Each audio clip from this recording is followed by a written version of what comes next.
मुसलसल यहाँ पर गंदा पानी जमा हुआ है। हमारा कारोबार है, यहाँ पर हमारी दुकानें हैं।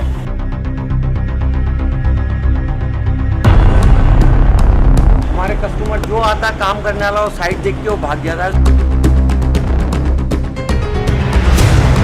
लेडीज आई है, वो बच्चे के साथ इस पानी के अंदर गिर गई लेडीज।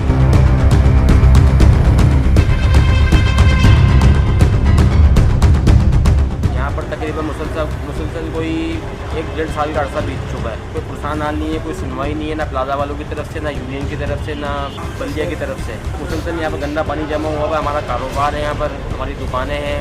आमतौर में बहुत ज़्यादा परेशानी हो रही है हमें, ना हम लोग सही यहाँ पर कारोबार कर पा रहे हैं, ना हमारा कस्टमर जो है इस गली के अंदर दाखिल हो पा रहा है। लेडीज़ आई है, वो बच्चे के साथ इस पानी के अंदर गिर गई लेडीज़। और इन प्लाजा वालों को इतनी तमीज़ नहीं है कि इसको यहाँ से खर्चा करा के साफ कर सके। अब हमारे कस्टमर है, हमने 1.5-2 लाख रुपए दुकान का रेंट दे रहे हैं इधर। ये पूरा रोड हमने अपनी साइड वाला दुकान वाला बनवाया।